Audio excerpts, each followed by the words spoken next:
Hello, here we are with an unboxing and hands-on with the Motorola Moto E.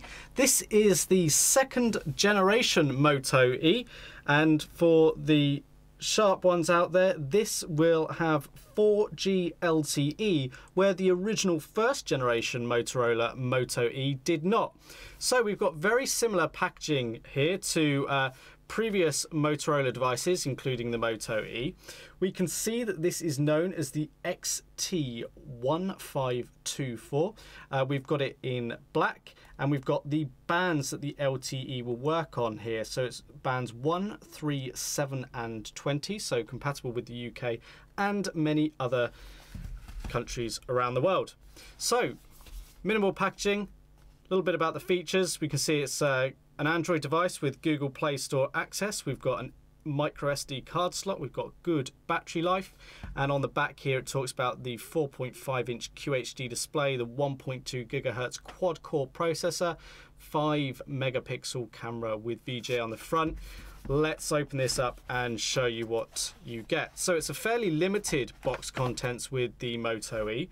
There is the handset itself. We'll come back to that in just a moment. If we pop open the cardboard packaging here, we get a micro USB cable to USB. So this is for charging the phone. You can connect it to a computer or with an adapter, which you can buy separately. You can plug it into a 3-pin or 2-pin European main socket, but use this cable to charge it.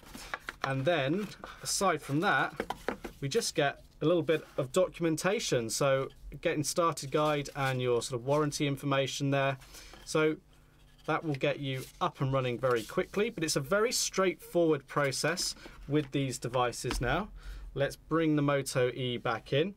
Just on screen here, we can see a rundown of some of the specs again. So it's a quad-core processor, 1.2 gigahertz. It's a Qualcomm Snapdragon 410. We've got the 4.5-inch display, obviously touchscreen, IPS LCD with a 540 by 960 resolution, and we've got Corning Gorilla Glass, so it should resist scratches quite nicely on there as well. We've got a 2,390 milliamp hour battery that's built in, unfortunately. We've also got 4G, we've got the SD card as well. So let's peel off the protector. There we go. And there is the phone. Let me power this on. So as I power that on, we can see that on the right side of the device, you've got the power button, the volume up and down keys. You'll see we've got this sort of textured edging, which makes it really nice and grippy. On the bottom there, we've got the micro USB port for charging. You can see we've got a little recess there on the corner for this edging, which I'll explain in just a moment. The left side is completely flush, and the top is home to a 3.5mm headphone jack. If we flip the device over, we've got the black back cover here. We've got the Motorola logo there sat in a little dimple. It's really nice to rest your finger on when you've got the phone in hand.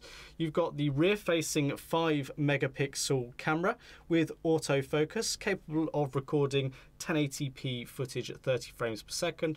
Got a little microphone there as well. And then on the front, we've got the touchscreen, obviously no buttons on the front, all built into the software. We've got the earpiece and the front-facing VGA camera.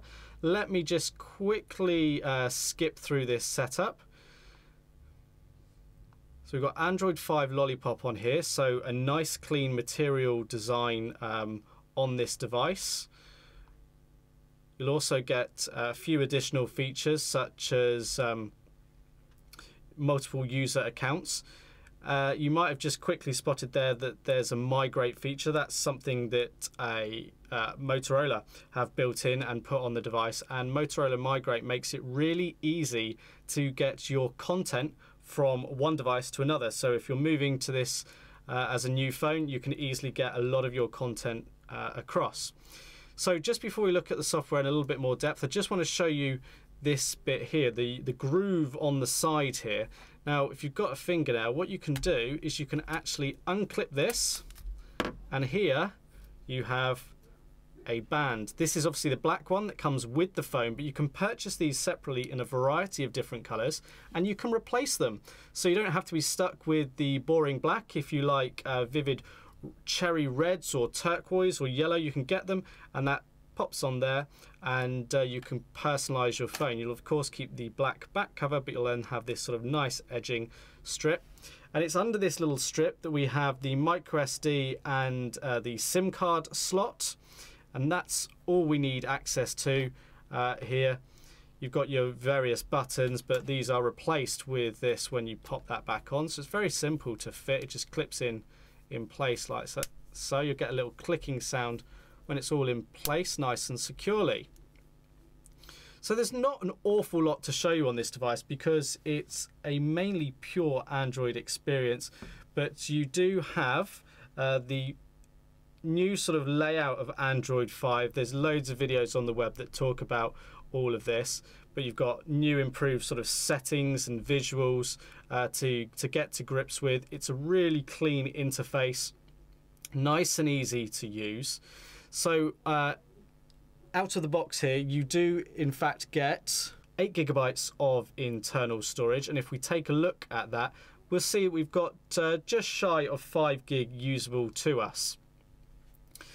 You've then of course got things like the camera application on here, so we've got the rear camera, gives you a little idea of what you can do. You can twist the camera to launch it, some nice little touches to make your whole life and sort of general interaction with the device that bit much better.